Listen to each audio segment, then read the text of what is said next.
마이크로소프트나 아니면 유튜브, 기타, 구글, 페이스북, 아니면 그 아마존, 월마트 이런데, 쿠팡 이런 데서도 그렇고요.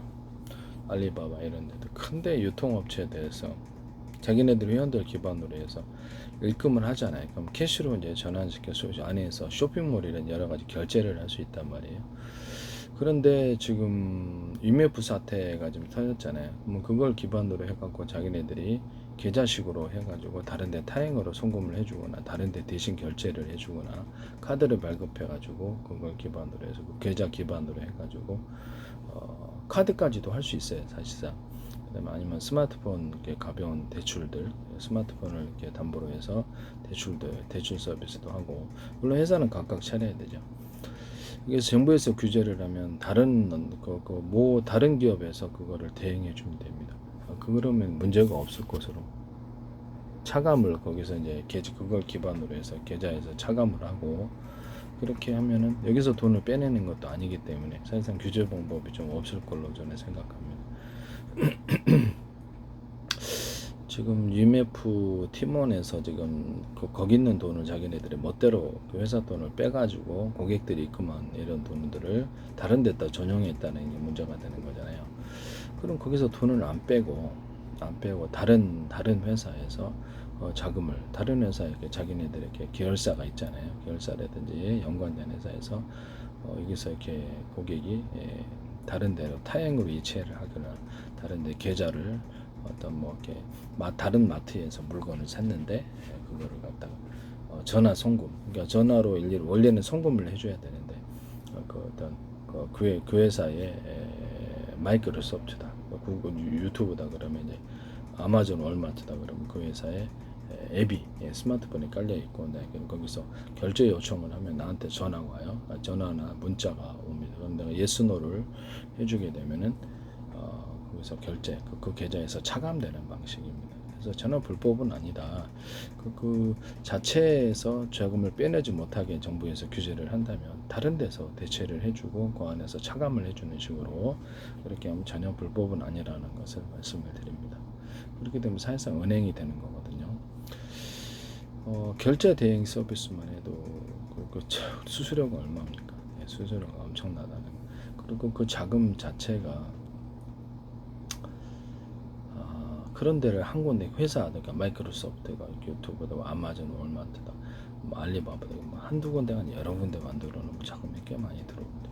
전혀 그 자금을 못 빼쓰는, 회사 내 자금을 자기네들이 빼쓰지 못하게 할 법은 없거든요. 그래서 그 중에 자금이 많이 들어오면 그 중에 몇십 퍼센트 은행처럼 이렇게 건들지 못하도록 이렇게 지급 능력에 대해서만 규제할 것으로 보이고, 그래서 사실상 만약에 거기 이제 은행 계좌처럼 된다면 자금이 많이 들어올 거라고 생각합니다.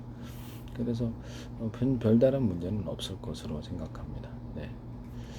그리고 새로운 카드를 자기네들이 이제 발급을 해가지고 발급도 할 수 있는 거예요. 그건 회사를 따로 만들어서 하든가 자체에서 발급을 해도 불법은 아니니까요. 그래서 이게 그걸 기반으로 해가지고 그걸 기반으로 해서 현금카드처럼 발급을 하셔도 되고요. 현금카드처럼 번호가 있고 그걸 이제 이렇게 번호를 대면은 이렇게 예스 노가 이렇게 결제를 하면 그쪽으로 계좌로 입금을 해준다든지, 자체 카드를 발급을 해가지고 그 카드를 결제를 요청을 하고요. 삼성페이 같은 것도 있잖아요. 삼성페이 같은 거 있기 때문에 요새는 스마트폰 카드도 있으니까요. 예, 스마트폰 카드 발급도 있으니까 그걸 앱이 있으면은 그래서 이렇게 결제를 요청하면 나한테 전화가 와요.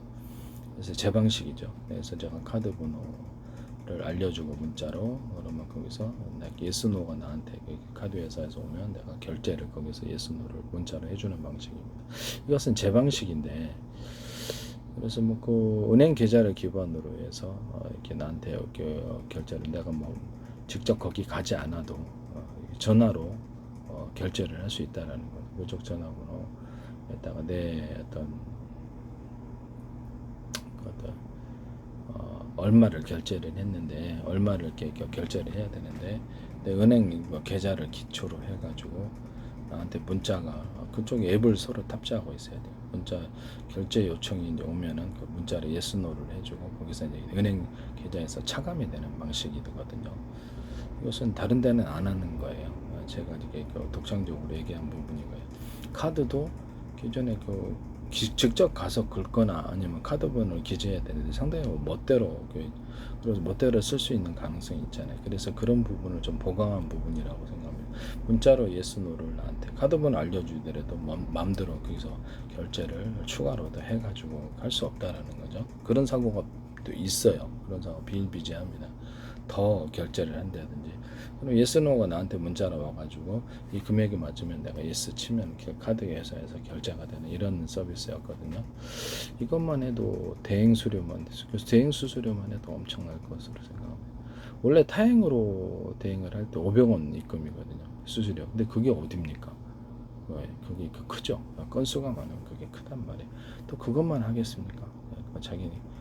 그래서 그게 스마트폰 대출이라든지 스마트폰 담보로 대출해 준다든지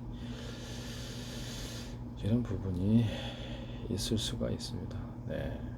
제가 보기에는 이것이 마이크로소프트나 구글, 유튜브 같은 경우는 아마존 전 세계 서비스가 가능합니다. 전 세계 은행에 동시에 불법도 아니게 정부의 허가가 원래 필요하잖아요. 은행업 진출에는. 근데 이건 필요가 없다라는 점에서 사실상 은행업이라는 점에서 규제 방법이 딱히 있지 않다. 이런 같은 사업 서비스는 제가 독창적인 아이디어여서 사업 구조를 낸 것이기 때문에 남의 아이디어를 도둑질해서 상업화시키지 맙시다.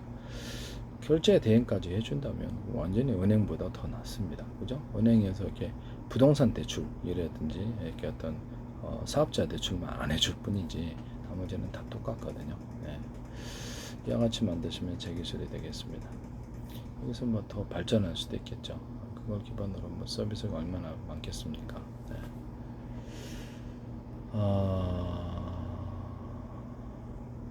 거기다가 어떤 앱에다가 광고를 게재한다든지 은행 계좌 이렇게 기반으로 해서 이렇게 송금을 이렇게 결제 서비스를 대행할 때 광고도 넣어줄 수 있잖아요. 광고도 넣어준다든지 상품을 넣어가지고 자기네 상품을 넣어가지고 판매를 할 수도 있는 거고요. 추가로 그런 부분들을 말씀을 드립니다.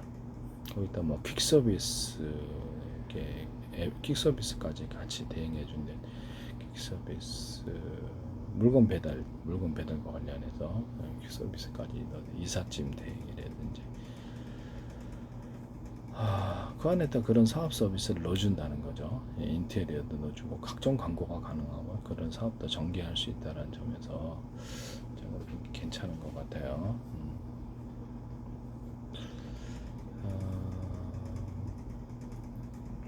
옷 광고나 판매하셔도 되고 자동차 팔아도 상관없잖아. 네, 그렇게 하시면 제 기술 구조가 되겠습니다. 남의 기술을 도둑질해서 상업화시키지 맙시다.